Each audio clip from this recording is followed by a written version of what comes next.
또 우리 누가복음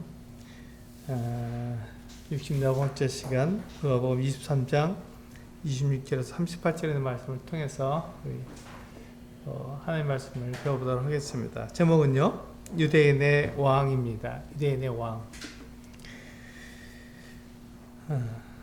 우리 누가복음 23장 26절에서 38절에 있는 말씀을 같이 한번 읽어보시고 그 다음에 말씀을 나눠보도록 하겠습니다. 같이 읽도록 하겠습니다. 시작. 그들이 예수를 끌고 갈 때 시몬이라는 고르네 사람이 시골에서 오는 것을 붙들어 그에게 십자가를 지워 예수를 따르게 하더라. 또 백성과 및 그를 위하여 가슴을 치며 슬피우는 여자의 큰 무리가 따라오는지라. 예수께서 돌이켜 그들을 향하여 이르시되 예루살렘의 딸들아, 나를 위하여 울지 말고 너희와 너희 자녀를 위하여 울라. 보라, 날이 이르면 사람이 말하기를 잉태하지 못한 이와 해산하지 못한 배와 먹이지 못한 젖이 복이 있다 하리라. 그때 사람이 산들을 대하여 우리 위에 무너지라 하며 작은 산들을 대하여 우리를 덮으라 하리라. 푸른 나무에도 이같이 하거든 마른 나무에는 어떻게 되리요 하시니라. 또 다른 두 행악자도 사형을 받게 되어 예수와 함께 끌려가니라. 해골이라 하는 곳에 이르러 거기서 예수를 십자가에 못 박고 두 행악자도 그렇게 하니 하나는 우편에 하나는 좌편에 있더라. 이에 예수께서 이르시되 아버지, 저들을 용서하여 주옵소서. 자기들이 하는 것을 알지 못함이니이다 하시더라. 그들이 그의 옷을 나누어 접이 뽑을새 백성은 서서 구경하는데 관리들은 비웃어 이르되 저가 남은 구원하였으니 만일 하나님의 택하신 자 그리스도이면 자신도 구원할지어다 하고 군인들도 희롱하면서 나와 신 포도주를 주며 이르되 내가 만일 유대인의 왕이면 내가 너를 구원하라 하더라. 그의 위에 이는 유대인의 왕이라 쓴 패가 있더라. 네, 38절까지 함께 읽었습니다. 우리 사실 주님께서 십자가에 못 박히시고 죽으신 이 사건은 뒤에까지 계속 나오지만 우리가 너무 길어서 중간에서 잘랐습니다. 이 38절까지 보시고 39절부터는 또 다음번에 우리 나눠보도록 하겠습니다. 우리가 이제 이 말씀을 통해서 우리가 배울 수 있는 것은 예수님은 유대인의 왕이시라는 것입니다. 예수님은 유대인의 왕이신데 사람들이 그 예수님이 유대인의 왕이라는 것을 생각하지 않고 자기 생각에 따라서 자기 그 눈에 보이는 대로 예수님을 판단하기 때문에 예수님을 유대인의 왕으로 섬기지 않고 그를 대하는 이 같은 모습을 볼 수가 있습니다. 사람들이 볼 때 십자가에 못 박히는 사람, 그 사람은 왕이 아니죠. 십자가에 못 박히는 사람은 죄인입니다. 그래서 그 십자가에서 내려오라고 놀리는 것이죠. 생각해 보세요. 왕인데 십자가에 못 박히겠습니까? 그렇지 않잖아요. 그래서 사람들이 예수님을 놀린 이와 같은 모습을 볼 수 있습니다. 그런데 우리가 예수님을 여기서 누가복음에서 계속 보게 되지만 우리가 배우는 것은 분명하게 배우는 것은 예수님이 하나님에게서 오신 참 유대인의 왕이라는 것입니다. 나의 왕이시고 유대인의 왕이시고 하나님의 아들이시라는 것을 이 누가복음을 통해서 분명하게 배우게 되는 것이죠. 예수님께서 이 유대인의 왕이라는 것을 우리는 오늘 말씀을 통해서 우리가 보게 됩니다. 왜 예수님이 그 유대인의 왕이시냐 하는 것을 이 5가지 사건을 통해서 우리가 분명히 알 수 있다고 보게 됩니다. 첫 번째가 예수님은요 예루살렘의 장래에 대해서 예언하셨습니다. 예루살렘의 장래에 대해서 예수님께서 우리가 기억하기로는 예수님께서 약 주후 33년경에 돌아가셨고 예루살렘이 무너진 것은 예루살렘 성이 무너지고 성전이 다 회파된 것은 약 주 70년경이라고 알고 있습니다. 그러니까 한 35년, 40년 정도의 간격이 있는 것이죠. 근데 그 후에 일어날 일에 대해서 예수님께서 예언하신 것입니다. 이 같은 것을 볼 때 예수님은 하나님께서 오신 하나님의 아들이시고 유대인의 왕이라는 것을 분명히 알 수 있죠. 두 번째는요, 하나님께 백성들에 대한 용서를 구하셨습니다. 자기를 해치고 자기를 죽이는 사람들을 위해서 용서를 구하는 것이 쉬운 일은 아니잖아요. 근데 예수님께서 그 같은 일을 하심으로써 유대인의 왕이라는 것을 드러내 보여주셨습니다. 세 번째는요, 함께 달린 행악자 중 하나가 예수님이 하신 일이 옳지 않은 것이 없다고 고백하면서 자신을 예수님께 의탁했습니다. 예수님을 믿고 그분께 자신을 맡기는 것은 쉬운 일이 아니죠. 그런데 예수님과 함께 달린 행악자가 자신을 예수님께 의탁하는 이 같은 모습을 볼 수 있습니다. 네 번째는요, 백부장이 예수님의 죽음을 보고 정녕 의인이었다고 고백하게 되었습니다. 이것을 보면서 백부장의 이와 같은 고백, 백부장은 로마 사람, 로마 군인이에요. 100명의 수하를 둔 로마의 군인인데 그가 예수님의 죽으심을, 십자가 달려 죽으심을 보고 이는 정녕 의인이었도다 이렇게 고백을 했죠. 다섯 번째로 아리마대 요셉이 예수의 시체를 바위에 판 무덤에 장사한 것을 통해서 우리는 예수님이 유대인의 왕이라는 것을 알 수 있습니다. 십자가에 못 박힌 사람들은요, 그냥 두거나 이렇게 떨어뜨려서, 시체를 떨어뜨려서 쓰레기장에 그냥 던져버립니다. 만지기도 싫어하는 것이죠. 죄인이니까요. 죄수니까. 그렇게 합니다. 그때 예수님은 죄인이 아니었기 때문에 그분의 시체를 내려다가 아리마다 요셉이 새로 판 자기 무덤에다가 이렇게 장사하는 이 같은 모습을 볼 수 있습니다. 그러므로 예수님은 죄인이 아니라 유대인의 왕이시다 하는 것을 우리는 분명해서 알 수 있습니다. 우리 한번 같이 26절부터 38절까지 있는 말씀을 살펴보도록 하겠습니다. 26절을 보면요, 군인들이 예수님을 끌고 갈 때 예수님이 너무 지쳤기 때문에, 피곤하시고 지쳤기 때문에 구레네 사람을 보고는 그를 붙들어서 그에게 예수님의 십자가를 대신 지고 하게 했습니다. 예수님이 앞에 가시고 끌려가시고 뒤에 구레네 사람이 예수님의 십자가를 지고 따라온 그 같은 모습을 우리는 상상할 수 있습니다. 이것을 볼 때 왕이라면, 유대인의 왕이라면 과연 이런 모습일 수 있겠느냐 하는 것이 사람들의 눈에 보인 것입니다. 왕이라면 자기 십자가도 못 지고 가는 게 연약한 사람이고, 구레네 사람 시몬이 대신 그 십자가를 지고 가야 하는 그 같은 약한 모습이라면 그것은 왕의 모습이 아니지 않느냐 이렇게 생각한 것이죠. 그것이 이스라엘 백성들의 생각이었고 그들의 눈에 비친 예수님의 모습이었습니다.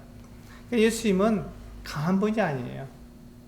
그 이스라엘을 로마로부터 독립시킬 그 같은 강인한 그 같은 왕이 아니었기 때문에 이스라엘 사람들은 예수님을 보면서 화를 냈고 그를 시기했고 그를 십자가에 못 박아 행악자들처럼 그렇게 죽게 했던 것입니다. 그러면 그들이 볼 때 예수님은 결코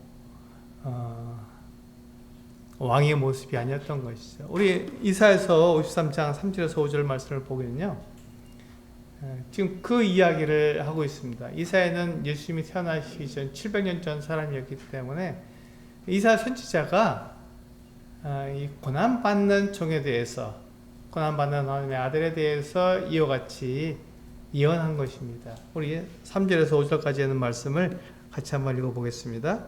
시작. 그는 멸시를 받아 사람들에게 버림받았으며 간고를 많이 겪었으며 질고를 아는 자라. 마치 사람들이 그에게서 얼굴을 가리는 것 같이 멸시를 당하였고 우리도 그를 귀히 여기지 아니하였도다.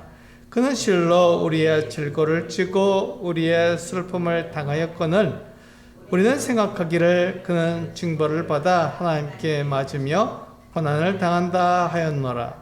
그가 찔림은 우리의 허물 때문이요 그가 상함은 우리의 죄악 때문이라. 그가 징계를 받음으로 우리는 평화를 누리고 그가 채찍에 맞음으로 우리는 나음을 받았도다. 여기 보시면 예수님은 이제 약한 사람이었습니다. 예수님은 약한 사람이었어요. 강하지 않았습니다.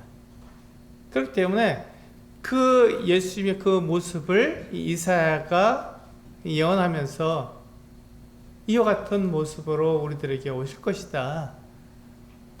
하나님께서 보내시는 그 구원자, 우리를 죄에서 구원하실 그분은 이같이 약한 모습으로 오셔서 우리를 대신해서 그 죽임을 당할 것이다. 사람들은 그 하나님 보내시는 그 그리스도를 싫어하고 고개를 들 것이다. 이렇게 예언했습니다.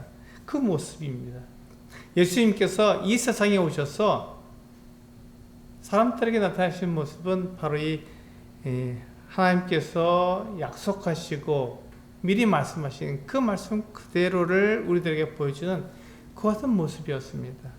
그래서 하나님은 그 이사야 선지자를 통해서 고난받는 종의 모습을 그려주고 있는 것이죠. 이 모습을 우리가 보면서 이 하나님이 보내시는 그 그리스도는 고난받는 분이구나 하는 것을 알 수 있습니다. 그러니까 사람들의 생각과는 다르죠. 하나님의 생각과 사람들의 생각은 달랐습니다.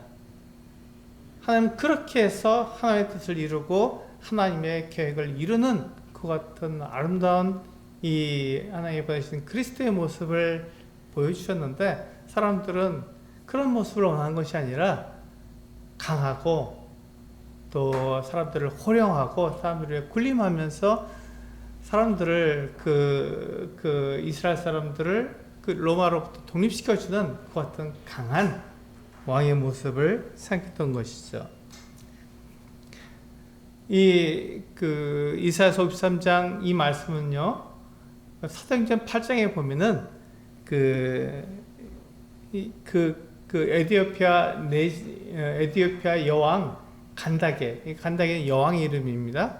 내시 이름이 아니고요. 그래서 이디오피아 여왕 간다게의 국고를 맡은 이 내시가 예루살렘에 하나님을 경배하러 왔다가 돌아가면서 자기 그 수레에서 이 성경 이사야서 53장을 읽고 있었던 것입니다. 그런데 이 사람이 지금 우리말로 말하면 재정부 장관 정도 되는 사람입니다. 굉장히 높은 사람이에요. 여기 내시라고 써 있으니까 우리가 그냥 이렇게 낮춰볼 수 있지만 지금 오늘날 이 사람이 가지고 있는 그 권세는 약 지정부 이런 장관 정도의 그 같은 높은 지위를 가진 그 같은 사람입니다. 이 사람이 이 구약 성경에 나타난 하나님에 대해서 들었을 때 하나님이 정말 살아계시구나 하고 하나님을 예배하러 예루살렘 성전에 온 거예요. 굉장히 멀죠. 에디오피아에서 거기까지 오니까 굉장히 멀지만 이 사람 그 같은 그 권위가 있었기 때문에 그 먹을 것을 싸고 그 술에다 싣고 그리고 먼 길을 여행해서 예배하러 왔다가 이제 돌아가는 길이었습니다. 이 사람이 얼마나 경건했는지 자기가 탄 수레에서도 성경을 읽고 있었던 거예요. 네, 마침 그가 무엇을 읽고 있었냐면 이사야서 말씀을 읽고 있었는데 특별히 53장을 읽고 있었습니다.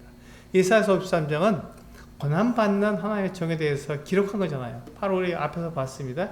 그 내용인데 그 내용을 지금 이 재정부 장관이죠. 이 사람이 자기 수레에서 성경을 개인적으로 갖고 있다는 것만 자체만 하더라도 굉장히 큰 부자입니다.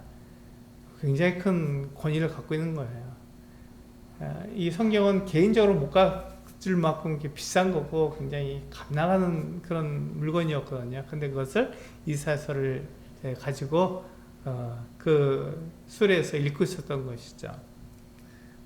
그런데 그 이디오피아 그 재정부 장관이 그 내시가 그 성경을 읽고 있었는데 그 하나님께서 성령께서 빌립이라고 하는 전도자를 이 수레에 가까이 가게 해서 수레에서 읽고 있는 이 이디오피아 그 국고를 맡은 내시가 읽고 있는 그것을 들었습니다. 들어보니까 이사야서 53장이에요.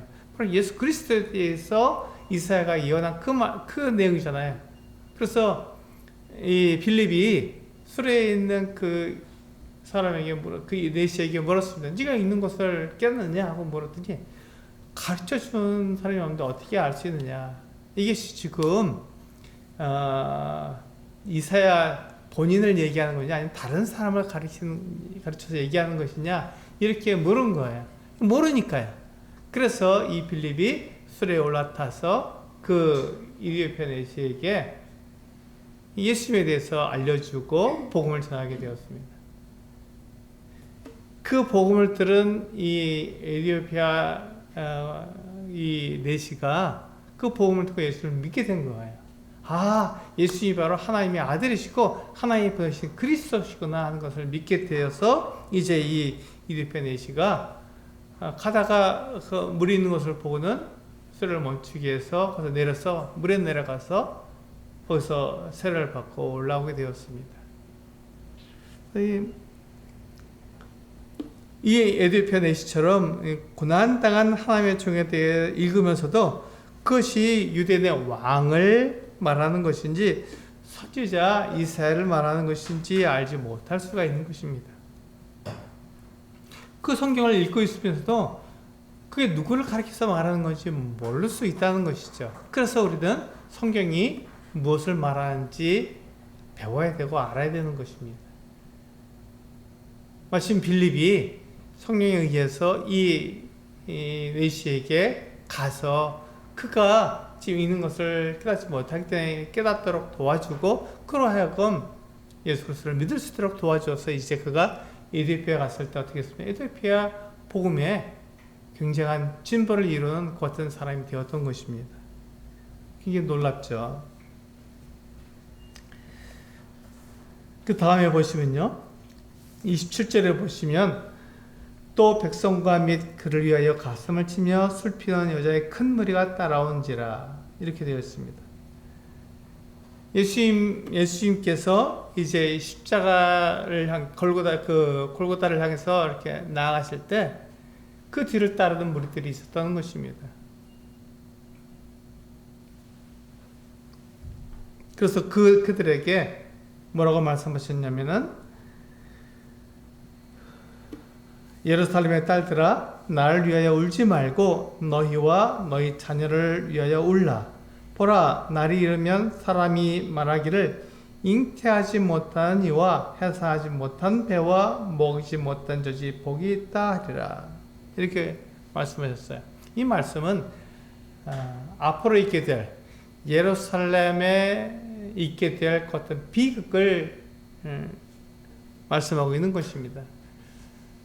유대인들은요 로마에 대해서 계속 반항을 했습니다. 항거를 했습니다. 그래서 그것을 계속 보다 이제 결국 그 로마의 티투스 장군이 이제 예루살렘을 완전히 정복하게 되는, 그래서 예루살렘에 있는 성전을 완전히 무너뜨리게 되는 그 같은 일을 하게 됩니다. 근데 그 일을 예수님의 제자들도 또 예수님이 십자가에 못 박힐 때 그를 따라온 사람들도 알지 못했어요. 왜냐하면 지금 그 예루살렘 성전이 굉장히 멋지게 훌륭하게 그렇게 존재해 있었기 때문에, 예루살렘 성이 굉장히 굳건하게 있었기 때문에 사람들은요 하나님께서 이스라엘 백성과 함께 하시는데 어떻게 그 성전이 무너질 수 있느냐 이렇게 생각했던 거예요. 그런데 성전이 한번 무너졌었죠. 제1성전인 솔로몬이 지은 성전이 무너졌습니다. 느부갓네살 왕에 의해서 바벨론에 끌려갈 때 그 성전이 무너지고, 그래서 그 성전이 완전히 회파되어서 거기 있는 물건들을 다 바벨론으로 다 가지고 갔던 것이죠. 하나님께서 그들과 함께 하시지만 그들이 하나님을 떠나 있으면 하나님께서는 그 성전을 무너뜨리시는 거예요. 마찬가지로 지금 주 70전에 하나의 성전, 제2성전인 정말 멋진 돌로 꾸며져 있고 아름답게 만들어져 있는, 장식되어 있는 이 성전이 완전히 다 무너져서 돌 위에 돌 하나도 첨 놓이지 않게끔 그렇게 무너져 버린다고 말씀하신 것처럼 그렇게 될 것입니다. 그게 사실이거든요. 그것을 예수님께서 이 예루살렘 딸들에게, 자기를 따르는 무리들에게 돌아서서 말씀하신 것입니다. 예루살렘의 딸들아, 나를 위해서 울지 말고 너희와 너희 자녀들을 위하여 울라, 이렇게 말씀하신 것입니다.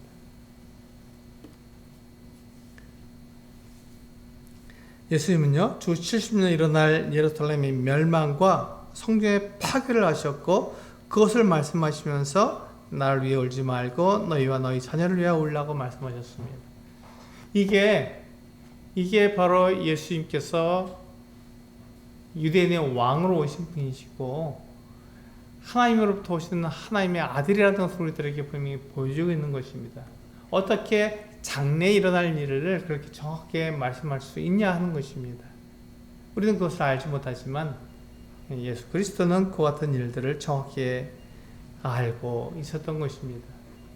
이제 여기 보시면 보라 날이 이르면 사람들이 말하기를 잉태하지 못한 이와 해산하지 못한 배와 먹이 못한 젖이 복이 있다, 이렇게 말하는 거예요, 사람들이. 왜냐하면 이건 다 저주받은 거거든요.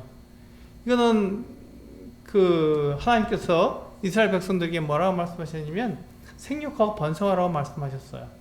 그러니까 자녀를 낳고 기르는 이 어떤 부모들이 복이 있는 거예요. 그런데 지금 그들이 도망해야 됐고 숨어야 했기 때문에 자녀를 낳은 사람, 자녀를 기르는 사람, 젖을 먹이는 사람들은요, 그 아이들이 있으면 숨지 못하고 피하지 못하고 도망가지 못합니다. 다 붙잡혀서 해를 당하게 되는 거예요. 그러니까 차라리 아이를 낳지 못하고 젖을 먹이지 못한 그 같은 사람들이 더 복이 있다, 이렇게 말한다는 것입니다. 얼마나 끔찍한 일들이 일어나면 이와 같이 주님께서 말씀하셨을까 하는 것을 우리는 생각할 수 있습니다. 그리고 우리가 여기서 볼 수 있는 것은요, 32절에 보시면 예수님께서 십자가에 못 박히실 때 혼자 그렇게 십자가에 못 박히실 게 아니라는 것입니다. 32절과 33절에 보시면요, 이렇게 되어 있습니다. 또 다른 두 행악자도 사형을 받게 되어 예수와 함께 끌려가니라. 해골이라 하는 곳에 이르러 거기서 예수를 십자가에 못 박고 두 행악자도 그렇게 하니 하나는 우편에 하나는 좌편에 있더라. 예수님께서 십자가에 못 박히실 때요, 혼자서 십자가에 못 박히실 것이 아니라 이렇게 좌우편에 한 명씩, 세 명이서 함께 십자가에 못 박혔던 것을 볼 수 있습니다. 예수님은요, 행악자들과 함께 십자가에 못 박힌 거예요. 지금 예수님께서 십자가에 못 박히신 이 십자가는요, 우리 그리스도인들의 이렇게 표식이 아닙니다. 이 십자가는요, 사형틀이에요. 로마의 행악자들, 정말 극악무도한 사람들을 처벌하기 위해서 만들어낸 사형틀입니다.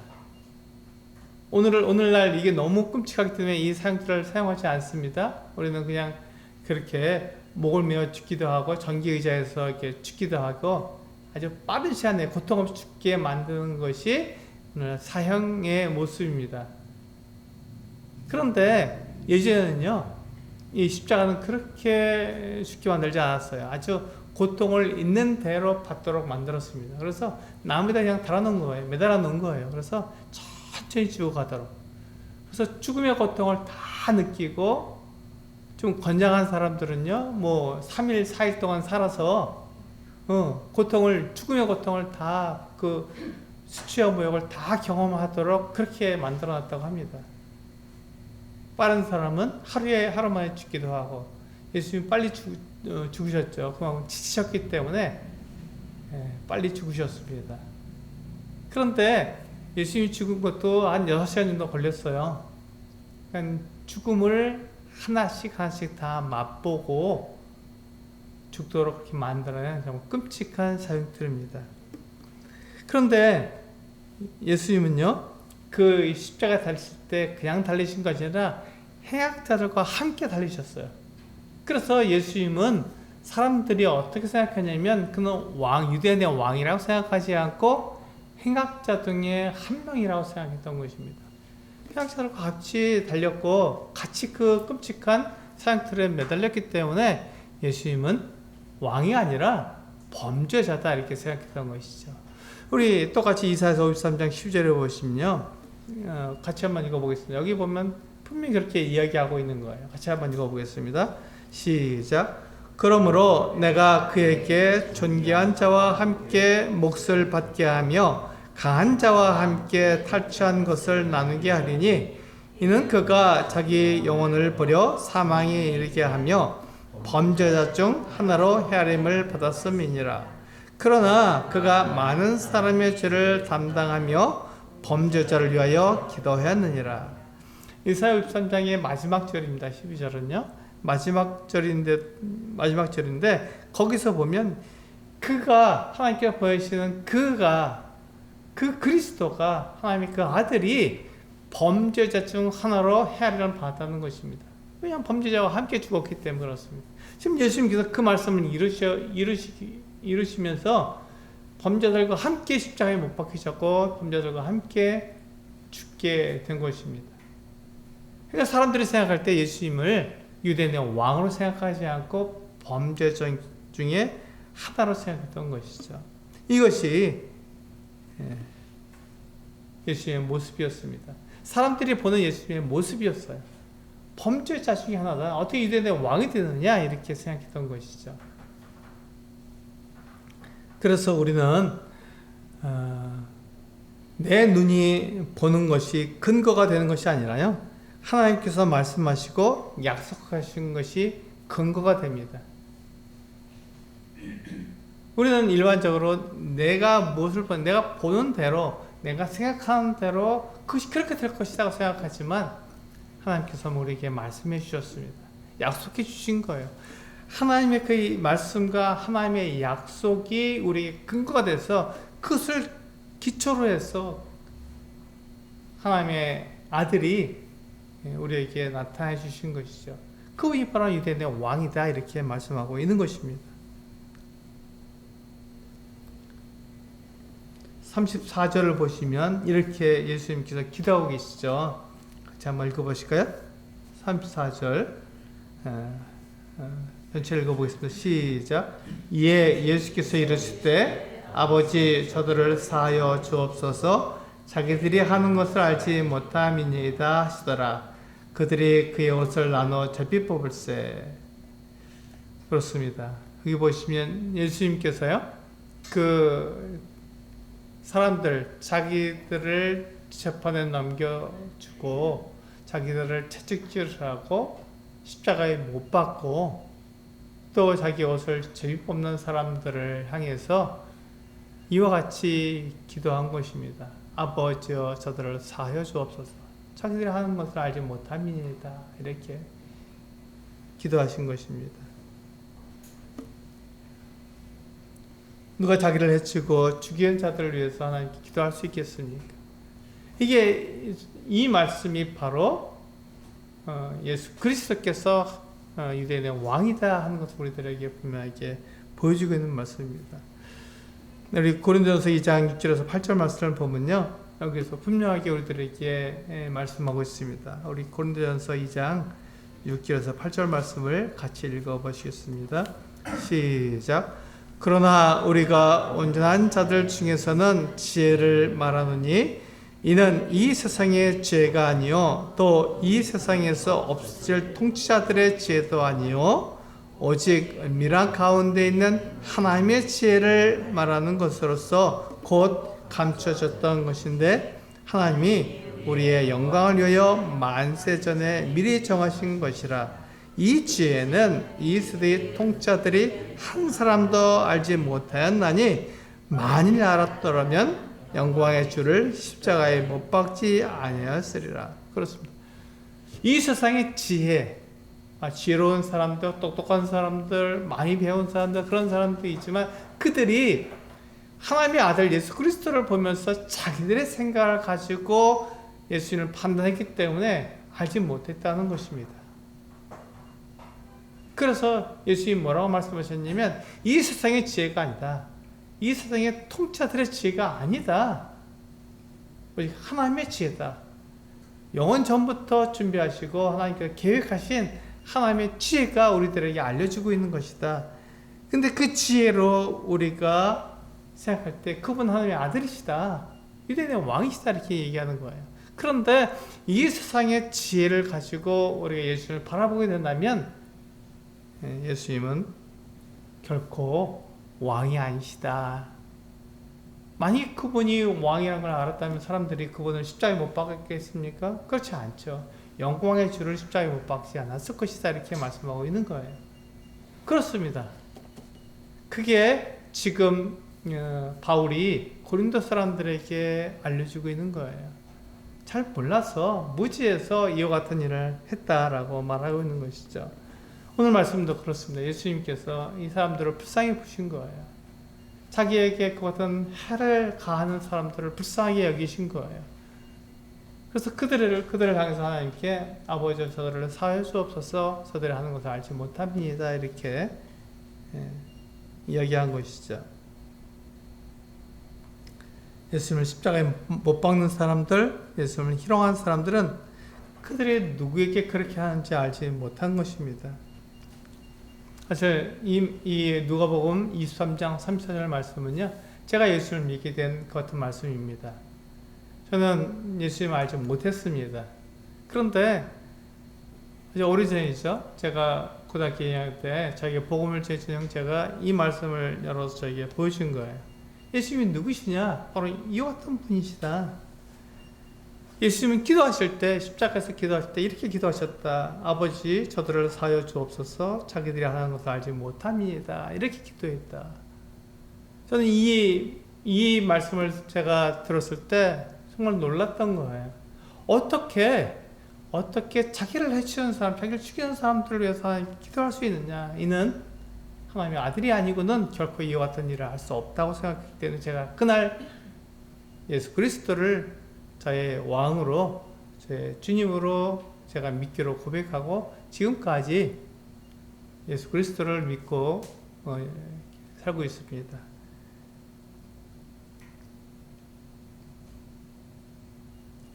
세상에 그 놀라운 지혜, 놀라운 것 같은 지식으로 하나님을 알 수는 없는 거예요.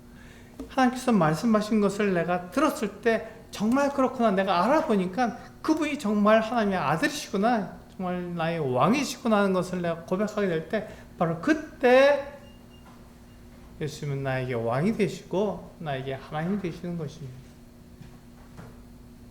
이런 참 지혜가 없기에 사람들은 서서 구경을 했고요. 보세요. 백성들은 서서 구경하고 관리들은 비웃고 뭐라고 말했습니까? 관리들이 저가 남을 구원하였으니 만일 하나님의 택하신 자 그리스도이면 자신도 구원할지어다. 이렇게 얘기한 거예요. 그러니까 사람들, 이 지혜 있고 지식 있고 똑똑한 사람들이 예수님을 보았을 때 예수님은 그런 능력이 없는 사람으로 보인 거예요. 그런 사람이 아니게 보인 것이죠. 힘없고 아무 능력이 없는 갈릴리 그 청년이 그렇게 사람들한테 붙잡혀서 끌려왔고, 이제 사람들은 이 예수보다 훨씬 더 뛰어나고 힘이 있고 강한 모습을 보여주기 때문에 그렇게 예수 그리스도를 십자가에 못 박을 수 있는 그 같은 모습이다, 이렇게 얘기한 것이죠. 그러면서 만약에 네가 하나님의 아들이거든, 하나님 택하신 자거든, 그 십자가에서 내려와라, 너를 구원하라, 이렇게 얘기한 거예요. 구원할 힘이 없지 않느냐? 그러니까 너는 하나님의 아들이 아니고 너는 유대인의 왕이 아니다, 이렇게 얘기한 것이죠.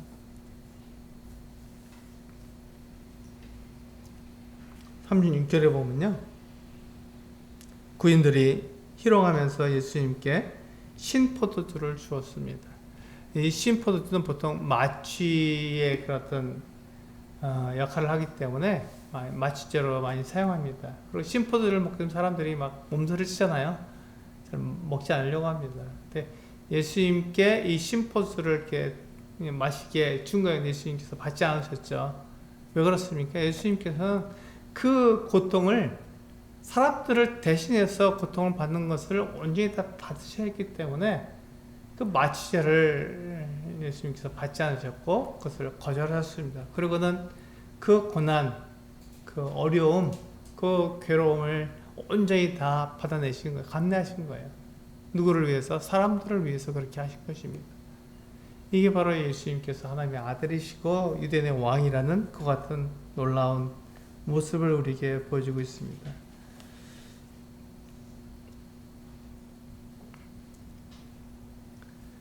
37절에 보면요, 구인들이 이렇게 이야기합니다. 내가 만일 유대인의 왕이면 내가 너를 구원하라. 구인들이 그렇게 얘기했죠. 예수님이 유대인의 왕이고 네가 정말 그와 같은 권위가 있다면, 사람들을 위해 자기를 높이는 사람이라면 거기서 내려와라. 왜 안 내려오냐? 라고 놀린 겁니다. 예수님이 유대인의 왕임을 알려주는 게 뭐가 있었냐면요, 빌라도가 쓴 죄패죠. 예수님 십자가에 못 때 그 머리 위에 이는 유대인의 왕이다, 이렇게 기록했습니다. 예수님은요, 유대인의 왕이라는 것을 빌라도가 인정한 거예요. 그래서 그 죄패를 그렇게 쓴 것이죠. 이는 유대인의 왕이라고 썼습니다. 그 죄패만 예수님이 유대인의 왕이라는 것을 우리들에게 알려주고 있습니다. 그렇습니다. 우리 눈에는요, 예수님이 왕을 보지 않을 수 있습니다. 하지만 하나님께서 말씀하신 그 왕은 예수 그리스도를 가리키고 있습니다. 이사야도 그렇게 이야기하고 있잖아요. 구약성경 전체를 다 읽어보시면요, 딱 한 번 예수 그리스도를 가리키고 있다는 것을 우리는 알 수 있습니다. 그분 외에는 그 하나님의 말씀을 정확하게 모든 말씀을 다 이룰 수 있는 분이 없는 거예요. 오직 예수 그리스도, 하나님께로부터 오신 그 구원자, 하나님의 아들, 그분만 이 모든 말씀들을 다 이룰 수 있는 같은 분이셨습니다. 그래서 우리는 예수님이 참으로 왕으로 오셨고 그분만이 하나님의 말씀을 완전히 이루신 그 같은 분이라는 것을 알 수 있습니다. 오늘 말씀을 통해서 38절까지의 말씀을 보면은 예수님이 바로 그 같은 분이시다. 우리를 위해서 오신 분이고 하나님의 아들이실 뿐만 아니라 우리의 왕으로 오셔서 사람들의 생각과 다르지만 사람들의 생각과 달리 하나님의 말씀을 온전히 이루신 완전하신 분이시고 하나님의 아들이시다는 것을 우리가 분명히 알 수 있습니다. 그분을 왕으로 섬긴다면 그분을 따라서 그분처럼 우리가 사람들을 위해서 우리 자신을 희생할 수 있는 그 같은 사람들이 되어야 할 것입니다. 오늘 말씀 여기까지 하고 마치도록 하겠습니다. 다음 시간에 이어서 마지막 말씀 23장 마지막 말씀까지 한번 보도록 하겠습니다. 기도하시고 오늘 말씀 마치도록 하겠습니다.